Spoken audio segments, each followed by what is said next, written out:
Bonjour à tous, bonne année 2023, santé, bonheur, réussite, tous mes voeux de joie, ok, réussite tant professionnelle que personnelle. 2022 est terminé, l'année 2023 s'offre à nous, on va continuer le travail qui a été commencé en plein bear market. J'espère que le contenu vous plaît, qu'il continuera de vous plaire. N'hésitez pas à me faire des suggestions en commentaire si vous souhaitez que j'améliore ou que je change certaines choses, ok, certains détails.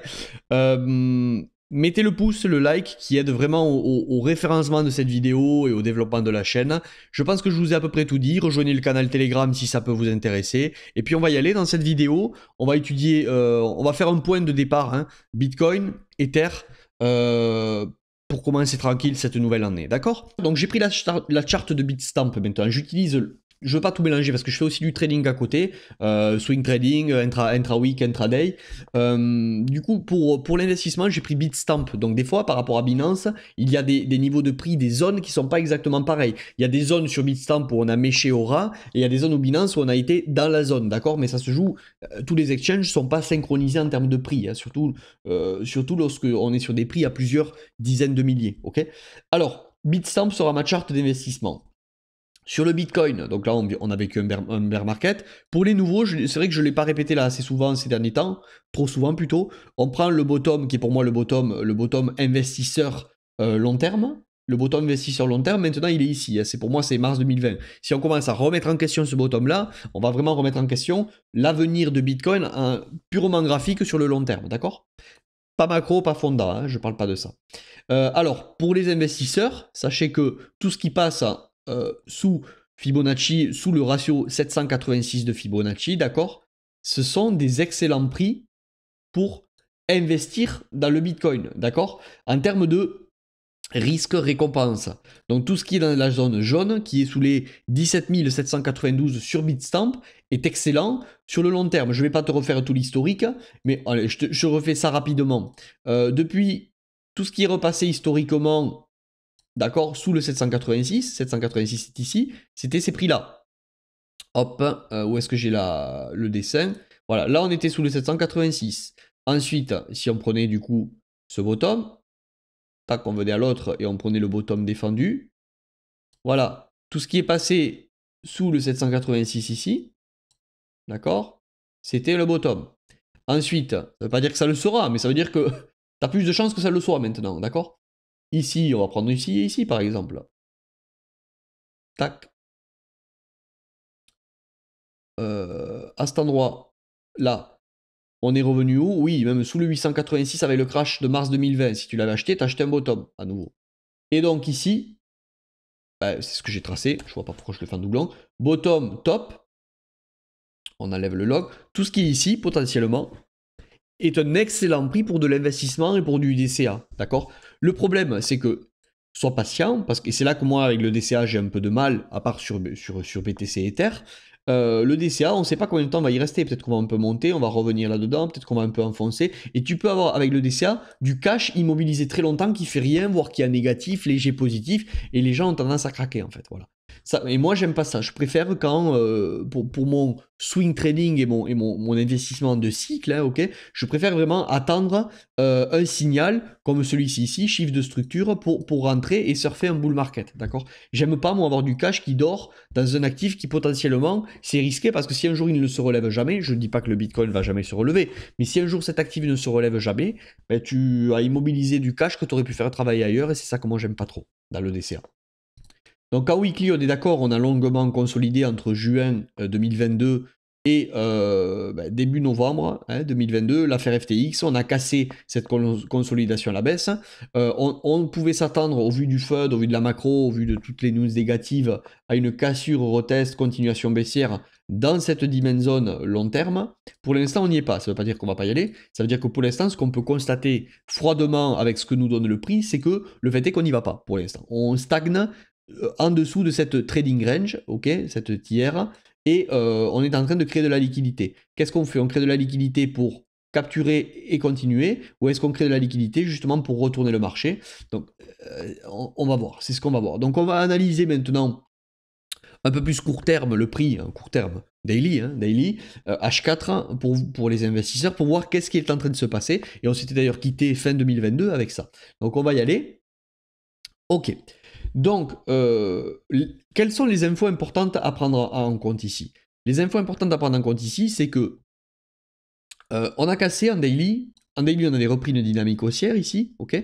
Et depuis ce retournement ici, sur les annonces CPI FOMC, on a cassé ici ce niveau. Le fait qu'on ait cassé ce niveau ici remet en question la dynamique et la tendance bullish qui s'était instaurée en daily. On est maintenant bearish en daily depuis la cassure de cette structure. Statistiquement, ça ne veut pas dire qu'on va pas avoir un gros short squeeze et qu'on va faire ça. Ça veut dire qu'il faut être vigilant et s'attendre à ce que maintenant ces tops soient défendus, puisqu'on a hop, cassé un niveau et que la probabilité ce soit qu'on revienne tester la supply zone ici, ok, pour une continuation baissière. Si on y revient, on peut aussi, on va le voir, venir dans des supply zones intermédiaires où on peut d'ores et déjà d'ici, puisque ici on a une petite supply zone H1 que j'ai effacée parce qu'on est investisseur, et avoir direct la continuation baissière d'ici, d'accord? Mais la tendance est repassée baissière en daily, ok? Donc on est baissier en weekly.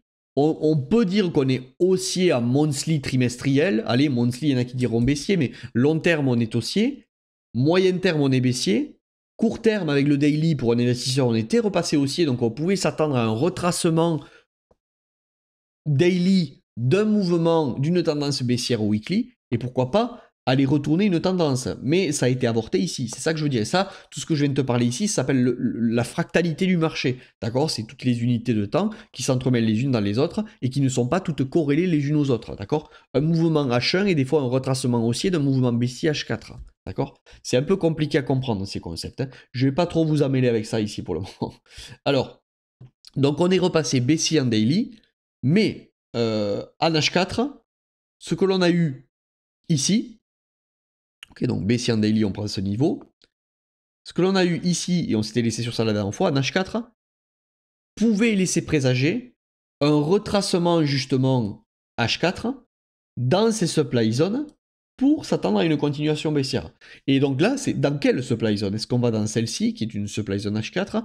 Est-ce qu'on s'arrête ici, qui est une supply zone H1? Je ne vais pas te la dessiner parce que voilà, mais je l'avais tracé la dernière fois. Ou est-ce qu'on va aller dans la big supply zone daily ici, d'accord, pour se retourner? Sache que ce qui est trop trivial ne sera pas fait. Si par exemple beaucoup là ont pris une gifle et sont coincés ici parce qu'ils ont acheté le CPI, le FOMC, etc., forte chance que le marché n'aille pas à ce niveau pour les laisser sortir. D'accord? Forte chance qu'on s'arrête sur des supply zones intermédiaires. Alors,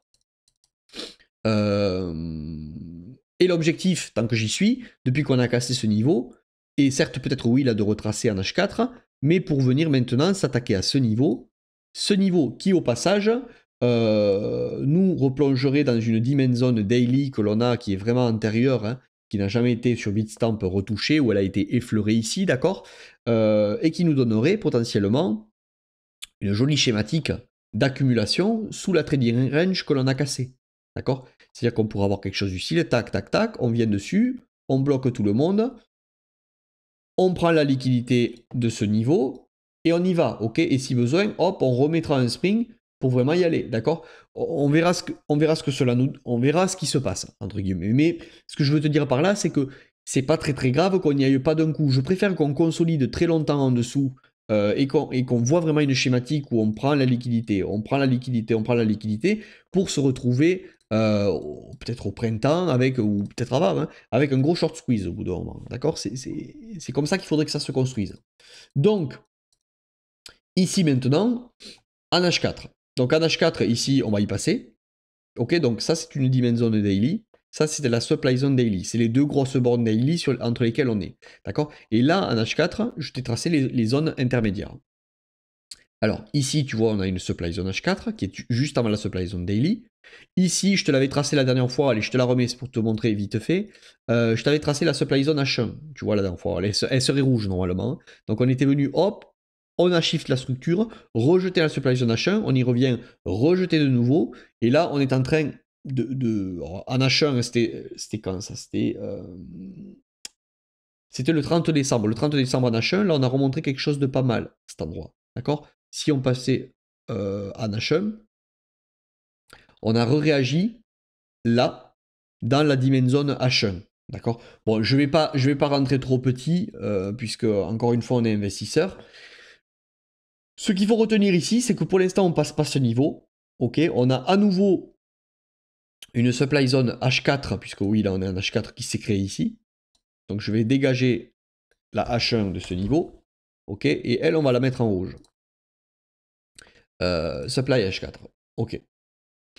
Ok. Donc elle est ici, la prochaine zone. Donc là, on est coincé entre ces deux bornes.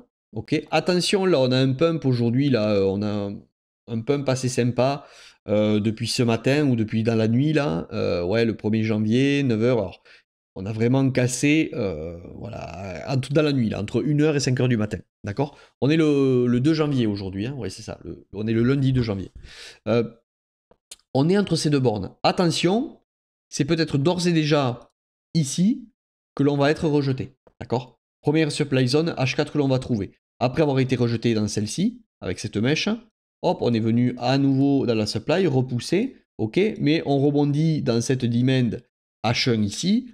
Et là, attention ici, vous enflammez pas. En gros, ce que je veux te dire, c'est que si on est ici, c'est pas le moment pour un swing trader ou pour un swing trader, oui, de mettre all-in. Parce que ici, ce qui peut, je te recommande pas d'ailleurs de mettre all-in, mais ici, ce qui peut se passer probablement, c'est une distribution sur de la plus petite UT pour justement aller nous faire visiter à minima cette dimension H4 qu'on n'a pas visité très franchement, et pourquoi pas avoir d'ores et déjà la continuation baissière pour aller attaquer ces niveaux. Je te le rappelle, depuis qu'on est passé bearish en daily. Donc on sera vigilant à ce qui se passe ici, d'accord, dans cette zone. Pour l'instant, ça tient. C'est vrai que pour pouvoir envisager, selon moi, et je vais te donner mon point de vue, pour pouvoir envisager d'aller rebondir dans cette supply zone H4 et dans cette supply zone daily, pour moi, ici, il ne faudrait pas qu'on passe de suite. Okay, si on passe de suite, pour moi, c'est continuation baissière d'ores et déjà ici. En revanche, si à cet endroit, d'accord, dans cette dimension H4, on vient, on est à nouveau rejeté, on prend la liquidité de ce niveau, en venant dans cette dimension, on est repoussé. Alors, soit on casse, ok, et est-ce que ça suffit pour aller ici, voir pourquoi pas prendre ce niveau? Et on peut aussi, dans une supply zone daily, re-inverser les choses. Hein. Attention, ne pensez pas que parce qu'ici on a cassé, on est passé bearish, on ne peut pas ensuite à nouveau recasser, re-inverser la structure. Hein. On peut le faire, c'est juste des questions de probabilité. Mais si on passe ici de suite, pour moi c'est trop rapide. Ok, il faudrait qu'on vienne en dessous, prendre la liquidité, et ensuite pourquoi pas voir ce qui se passe, et ici ce sera crucial. Ok ce sera crucial pourquoi? Pour maintenant potentiellement se retourner et aller prendre ses bottoms. D'accord voilà ce que je voulais vous dire. Pour l'instant, pour l'investisseur, il n'y a rien de plus à dire. On est quand même descendu jusqu'à du H4. Pour résumer la chose, et on va rester sur Bitcoin dans cette vidéo, sur Ether, c'est à peu près la même chose, ce qui est en train de se passer. Voilà, tu vois, je t'ai même laissé les dessins la dernière fois. Sur Ether, tu vois, on est à peu près pareil. La supply, la big supply est ici, d'accord on est en train d'être rejeté pour l'instant sur une supply intermédiaire. Hop, ici on réagit bien aujourd'hui, mais on est à nouveau dans la supply H4 à cet endroit. Donc attention, ne prenez pas de décision pour l'instant à la hâte. Là, on est vraiment coincé entre deux bornes, on attend un signal. C'est-à-dire que, entre guillemets, c'est trop tard là. Il faudrait que, si on a ce signal, hop, c'est ici qu'il faudra décider quelque chose, ou ici. Et si ici, là, on a ce signal, on vient dans cette supply et hop, on réagit, c'est ici qu'il va falloir décider quelque chose. Donc décider quelque chose, ça veut dire quoi? Ça veut dire jouer potentiellement le début d'un joli swing trade. Ça veut dire jouer un day trading, ça veut dire renforcer sa position investisseur, parce que là, oui, on est dans une dimension zone. Voilà, on ne prend pas de décision, si vous voulez, quand on est à moitié d'un range. C'est le pire, on est coincé maintenant entre ici et ici, d'accord le milieu du range ici, c'est prendre le risque de se faire sortir avant qu'on aille plus bas ou de se faire sortir avant qu'on aille plus haut. D'accord c'est ça le risque ici. Donc, je ne vais pas vous en faire plus. On ne va pas aller sur Ether, ça sert à rien. Le dollar index, rapidement. Bah, le dollar index, hop, on va prendre un peu de recul. Ah, désolé, je ne vous avais pas effacé tout ce que j'avais fait de la dernière vidéo. Le dollar index. Bon, ben, on est en retracement, hein, monthly depuis un moment. On a un petit rebond sur une supply intermédiaire. On descend en ligne droite. Attention, on arrive sur des niveaux, des demand zones. Alors celle-là, elle a été touchée. Weekly, d'accord? Donc potentiellement ici, c'est ici qu'on peut avoir un rebond. On peut aussi avoir un rebond de ce style. C'est-à-dire AQ ici, ok, hop, rebond. distribution ici, et tout ça, ça peut être une redistribution pour aller dans des dimensions zones plus basses, d'accord? D'ailleurs, je pense que c'est ce qui va se passer, on va continuer à y aller. Par contre, on peut très bien avoir un rebond intermédiaire ici sur le dollar index, d'accord? Qui, sur le BTC, peut nous amener justement plus bas et continuer cette dynamique daily, tendance daily, que l'on a à nouveau sur le BTC, ok? Pour aller faire des plus bas. Voilà ce que je pouvais vous dire ici. Donc on est dans une dimension sur le dollar. Attention, attention. Ça ne veut pas dire qu'on va la traverser, encore une fois, on peut très bien avoir juste une redistrib très petite pour aller enfoncer plus bas, ok? Puisque là, on a des gens qui sont coincés au pire des endroits sur le dollar index, dans une supply zone, proche d'une supply zone daily, monthly, pardon. C'est ici que tout le monde s'est excité. Malheureusement, c'était pas ici qu'il fallait rentrer dans le dollar, d'accord? Il était plus proche statistiquement d'un top que d'un bottom. Ça voulait pas dire qu'on n'irait pas plus haut. Ça voulait dire que c'est pas ici qu'on décide d'acheter du dollar. On décide d'acheter du dollar quand il est dans une demand zone, pas quand il est dans une supply zone. Donc potentiellement ici, c'est ici, oui, que vous pouvez commencer à vous décider de repasser en dollars. Pourquoi? Parce qu'il est dans une dimension zone. Ok, il est sur un niveau crucial, il est sur ce niveau-là. Il est potentiellement sur le retest d'un gros double bottom, d'accord? Pullback, pour aller à nouveau continuer cette tendance haussière weekly, ok, qui dure depuis un moment. Mais encore une fois, si tout le monde voit ce signal ici, ce qui nous attend, c'est une AQ plus une distri, et donc une redistri pour aller faire des plus bas. Voilà, allez, je relève mes petites lunettes de papy pour mon analyse. Voilà, j'espère que cette vidéo vous aura plu. On est resté sur le Bitcoin et le dollar. Ça sert à rien d'aller beaucoup plus loin. On continue. Mercredi, il y aura le live. J'espère que tu seras là si ça t'intéresse. Je vous ferai une vidéo sur un altcoin peut-être vendredi ou en fin de semaine. On va voir, on va pas s'imposer un rythme. Je le fais au feeling, d'accord? Si tu veux me contacter, sache que jusqu'au 15 janvier, il y a le prix remisé sur l'accompagnement que je propose ou que je vais proposer puisque ça n'a pas encore démarré pour des raisons administratives. Donc si tu veux profiter de ce prix de lancement, entre guillemets, contacte-moi, prends un rendez-vous Calendly, tu trouveras tous les liens. Pour qu'on puisse, ne serait-ce que ça n'engagera à rien peut-être, hein, mais on pourra peut-être échanger. Déjà, ça me fera plaisir d'échanger avec la communauté. Moi, j'aime bien parler avec les gens qui sont abonnés à la chaîne.